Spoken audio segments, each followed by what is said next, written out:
Welcome to Real World Peaceful Parenting, a podcast for parents that are tired of yelling, threatening, and punishing their kids. Join mom and master certified parent coach Lisa Smith as she gives you actionable, step-by-step strategies that'll help you transform your household from chaos to cooperation. Let's dive in. Welcome, welcome, welcome. I am so excited to be here with you today. And I want to know, how's it going? How are things? I am so pleased to announce my son, who is 16 and in grade 10 in high school, is back in school full time, which is really great for all of us, but especially him. And as we dig into today's content, as I was preparing to talk to you today, I realized that we are about 10 weeks into 2021. So I did the math. We're about 20% into the new year, which means we still have 80% of the year to go. And I want to invite you to take a second and ask yourself, what do you want your parenting to look like in the coming year? What do you want it to look like? For me, I want there to be less grilling, coming in hot, as I call it, from me with my son. Sometimes he comes home and he's 16, he's got a lot going on, and there's a small window to catch up with him over. And I notice that I tend to come in really hot and grill him about how is school? What's your schedule? Do you have homework? What's happening? What are you doing? And I don't think it's really how I want to parent. I want to be much more conversational with him, much more of a flow and a give and take. So one of the things that I'm really working on this year is just being more conversational and less grilling. And that's definitely something I want my parenting to look like in the coming year. So I'm curious as to what you want your parenting to look like in the coming year. I also want to say thank you to all of you who have rated and reviewed the podcast. The feedback has been incredibly helpful. And I also want to thank you because when you leave a review, when you rate or review the podcast, what you're really doing is you're paying it forward to other families. When you leave a review on Apple Podcast or other podcast sites, that company is much more likely to recommend the podcast when people are looking for a parenting resource. So again, when you take the time to leave a review, subscribe, or rating, you're paying it forward to other families and other children who really need their parents to hear this information. So from the bottom of my heart, thank you. And I also want you to know that I'm purposely keeping these episodes short and sweet. This has always been a mission of mine. When I thought about putting a podcast together, I really wanted to keep it short and sweet. I really want this to be something that you can get in, you can listen to the tips and tools, you can get out. It's simple. You can take notes. You can listen while driving home from work when the day comes when we're actually all driving home from work. And you can put the tips and tools and support and coaching that I recommend to work immediately. And so I wanted to give a shout out to Bedalia, who left a review and said, I love that the episodes are short and filled with action items to try. So thank you so much, Bedalia, for that beautiful review that you left. I really appreciate it. And again, I appreciate every one of the ratings, reviews, and subscribes that you all are helping me with and leaving behind for others to see. So today, I want to talk about mistakes, losing it, and guilt as a parent. Have you been there? Because I know I sure have. And I was inspired to talk about today's episode after a friend of mine posted something recently on her Facebook page. She wrote, I totally screwed up as a mom this morning, and the mom guilt is killing me. She wrote, the pressure of everyone at home 24/7, online schooling, my husband working from home, on top of the everyday stuff, was building, and I didn't notice how bad it had become. She wrote, I should have known something was off when I bought ice cream last night. That only happens when I'm stressed because I don't even like ice cream that much. Then she went on to say, my son did mess up, and I went into full-on lawyer mode, which is great as a lawyer and awful as a parent to sweet boys. In the light of a new day, my mom guilt makes me want to go pick my boys up from school and take them to Disney World. And then she wrote, maybe overkill? ? I can totally feel her pain and heartbreak. Can't you? I can feel her regret. Who can relate? Because I sure can. I imagine you can because we've all been there. Even the most peaceful of parents occasionally loses their shiz. I know I do, even to this day, and it feels awful every time. Yep, every time.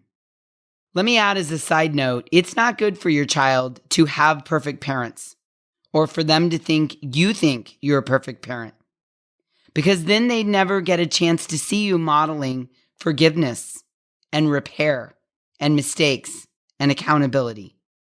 All kids learn accountability and forgiveness from modeling from their parents. So the real question is what to do once you've had the meltdown, once you've lost your shiz and gone into attack mode. Then what? Disney World? New toy? Favorite treat? No, no, and no. Those are bribes to cover the pain and sometimes leave a hangover feeling for both you and your kids. And none of those help prevent the next meltdown. And bribes don't create connection. Remember, connection is when the other person, in this case your child, feels, and that's the operative word here, feels seen, heard, and valued. Okay, Lisa, so what should I do? Well, let me tell you. I'd like you to consider my 4-step process for repair and recovery. Step 1 is take a deep breath and forgive yourself, which is really a way to say regulate your emotions.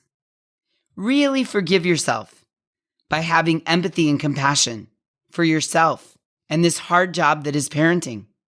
Step 2, tell your child you're sorry. Explain what happened for you, such as stress got the best of me. I was doing too many things at once. I forgot that you asked me to get you some poster board and I forgot to write it down. We want to apologize that way so our kids know it's on us and not them. When you sincerely apologize, you're modeling responsibility and forgiveness for them. Kids really, really, really need to have forgiveness and apologizing modeled for them with ease and with sincerity and often in order for them to learn it. Now, a word of caution, don't jump into step number 2 until you've completed step number 1. It is really, really, really important that you take the time you need to forgive yourself and regulate your emotions. And the best way to do that is have empathy and compassion for yourself. And then once we feel regulated and ready, we approach our kids and we apologize and we explain. Now, I beg you, don't launch into explaining what they did wrong. That's not an apology. Really, really, really resist the temptation. Because if you shroud blame in the form of an apology, what's going to happen is it's going to break down the trust and the connection, and it's going to create shame and blame. Let me repeat this. I beg you, don't launch into explaining what your kids did wrong. Really, really, really resist the temptation to blame them packaged up in an apology. In step number 2, you are going to your kids and you are taking responsibility for your actions. You're not manipulating the conversation and twisting it around with something like, I'm sorry, but you made me do this. Or I'm sorry, but if you wouldn't have done this, I wouldn't have done that. We're not doing that. It's okay to explain. It's important to explain, but don't ruin a good apology by making excuses for your behavior. Your kids can sniff that out a mile away.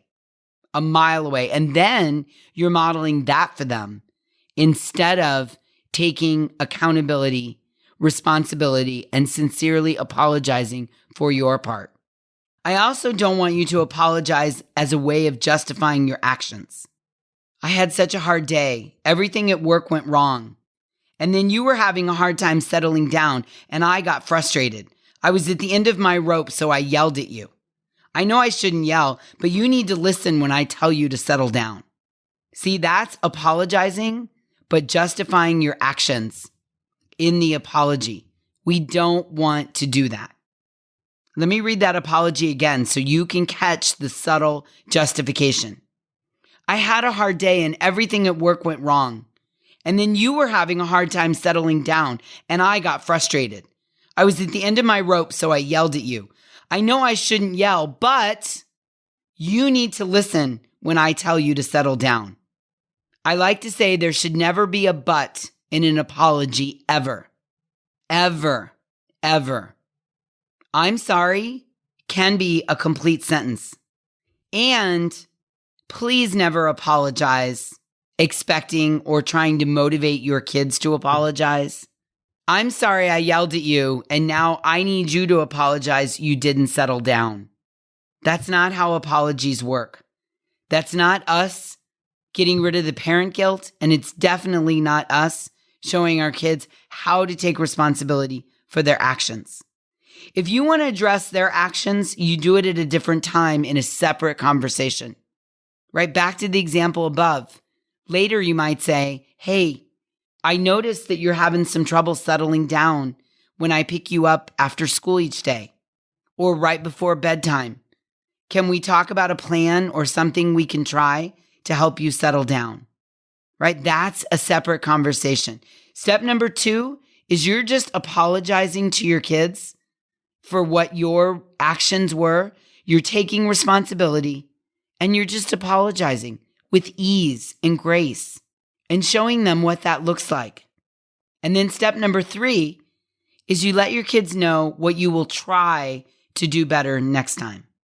You're not making promises. You're not making guarantees. You're just letting them know, I will try to do better. Here's what I'm going to try to do next time. When you have trouble settling down, I'm going to take a break and walk away for a few minutes. And then when I'm calm, I'll rejoin you. When you're having a meltdown and having a really hard time, and I feel myself on the verge of yelling back at you, I'm going to walk away for a few minutes until I feel myself under control. You're letting your kids know what you will try to do better next time. When I make a commitment to you that I'll pick up poster board for you for your project, I'll try to write it down or set a timer in my phone so I remember to get the poster board at the grocery store. Yeah, that feels really good because you're not guaranteeing, you're not promising, you're human and you're going to do the best you can. But I recognize what went wrong and I'm taking responsibility for it and I'm letting you know what I will try to do better next time. And then step number 4, which is as important as 1, 2, or 3. Step number 4 is you're going to move on and be fully present with your kids and be fully present in the moment. I was just talking today to a client who had a meltdown a couple days ago with her kids, and she's been feeling a ton of guilt since then. She apologized. She's incredibly regretful. She's very sad and sorry about what happened, but she was really struggling with step number 4, with moving on and being fully present with her kids 3 days later. The problem is your kids are ready to move on. They've forgotten about what has happened. They've forgiven you. Kids are living in the moment. They're in the present. And what they want you to do is forgive yourself so that you can be fully present with me and attend to my current feelings and needs. Maybe I need some attention. Maybe I need to talk about a problem. Maybe I need to have some fun. Maybe I need help with my homework. And if you're still living in the past at the mistake that happened 3 days ago, if you're still ruminating on your guilt, you're not able to come and be fully present and in the moment with your kids. And that is what they really want. So I like to say step number 4 is move on and be fully present with your children and come and be with them right now in the moment. You can even seal the deal with a hug, a high five, or a big smile, or all 3. And when you give them that hug, that high five, or that big smile, let that be your signal to move on and be fully present. Doesn't mean you're not taking responsibility. It doesn't mean you're not going to do better next time. It doesn't mean you might not think about what triggered you in the first place, but you're not going to continue to hold on to the guilt. Guilt is the enemy of the effective parent. So if 3 days later you're still ruminating on something that happened, you're not present and effective with your kids. You're not in the moment meeting their needs right now. So when you do step 1, 2, 3, and 4, it's like Disney World for you and them. And here's the deal. Mistakes happen. Things build up. We lose it. We are human, and we are flawed, and we are stressed, and we are often triggered while parenting. And so we lose it occasionally. And as I mentioned earlier, the irony here is it really wouldn't be good for your child to have perfect parents, because then he or she would never see you role modeling self-forgiveness and repair. Connection is repair and recovery. Feeling seen, heard, and valued happens when we repair and recover with the 4-step process with our kids. Now, you all know I love giving you some examples so that you can see or visualize or imagine these tools in action. So let's say, maybe the 20th time in one evening, your 5-year-old got out of bed last Thursday night and you finally lost it. You might say, I was pretty mad before when you wouldn't stay in bed and I yelled at you, and I'm really sorry. You don't deserve to be yelled at. I will work harder at staying calm. Can I have a hug? And after the hug, you say to your child, let's get you back to bed. And then maybe the next morning at breakfast, you talk about ways that your child can stay in bed, strategies. Maybe right as you're getting ready for bed the next evening, you talk about the importance of staying in bed, right? That apology that I just described covers the 4 steps. You take a minute to regulate yourself, regulate your emotions, take a couple deep breaths and calm down. And then you go to your kid and you take responsibility in a way that a 5-year-old can hear. I was pretty mad when you wouldn't stay in bed and I yelled at you, and I'm really sorry. You don't deserve to be yelled at. I'll work harder at staying calm. Can I have a hug? All right, sweetie, let's get you back to bed. Or maybe your kid told you after school she had no homework. And at 8:30 that night, you walk into her room, seeing her frantically doing her homework at her desk. And you instantly think, I cannot believe she lied to me. I am so stinking mad at her. And you explode. And you tell her that she's lost her phone for a month. And you two get into a big screaming match. And you say some really unkind things to her during the battle. Okay, I get it. So using the 4-step process, maybe you take a minute and go to your bedroom. You wash your hands or you drink some water and you take a couple deep breaths. You get your emotions under control. You realize that you're upset because she told you she didn't have any homework and you got surprised. You were triggered from her lying. Your brain keeps trying to go back to, I can't believe I said that to her. I can't believe she lied to me. I can't believe I said that. I can't believe we got in that battle. Okay. You take a few minutes to digest all this. And you really wait until you feel calm and you feel like you have your emotions regulated. Then and only then do you go back to her room, knock on the door, and ask, hey, can we talk for a minute? And before she says anything, you say, I'm really sorry that I said some not so nice things to you. I was surprised and upset when I realized you were in here doing homework after you told me today you had no homework. It's not an excuse, and I take responsibility for my words. You didn't deserve for me to say those things to you. Next time when I'm really triggered, I'm going to walk away until I calm down, and then I'm going to come and discuss the situation with you. And you just give her a few minutes to digest that. You're taking responsibility. You're not manipulating her. You're not making her feel bad. You're not telling her that you got upset and yelled and said unkind things because she lied. You're not even drawing attention to the big dramatic emotional words that she lied. You simply use the 4-step process to take responsibility and apologize for your part, right? Step 1, you regulate yourself. Step 2, you tell your child that you are sorry. Step 3, you let your kids know that you will try to do better next time. And then step 4, you move on and be fully present with them in the moment. And in this situation, in this example, later, when you both feel calm and regulated, you can have a separate conversation about why your daughter lied to you and said she didn't have any homework. Maybe she forgot. Maybe she didn't realize she had homework. Maybe she didn't hear it in class. Maybe she avoided telling you because she wanted to do something else after school. That's a legitimate concern and conversation to have after you've used the repair and recovery tools to reconnect with her. You're going to get so much further in these conversations later after you've repaired and recovered and dropped the guilt. Because remember, step number 4 is you're going to come and be fully present with your daughter, right? You're going to come and connect with her. And that's going to feel amazing for both of you. You're going to be in the moment and fully present with her. And that's going to give you two an opportunity to talk about why she said she didn't have homework after school and it's 8:30 at night and now she's doing homework. It's going to allow you to get curious, not furious, and play detective to really understand what happened and then figure out how we're going to handle this differently next time. I love this so much. It's so powerful and helpful.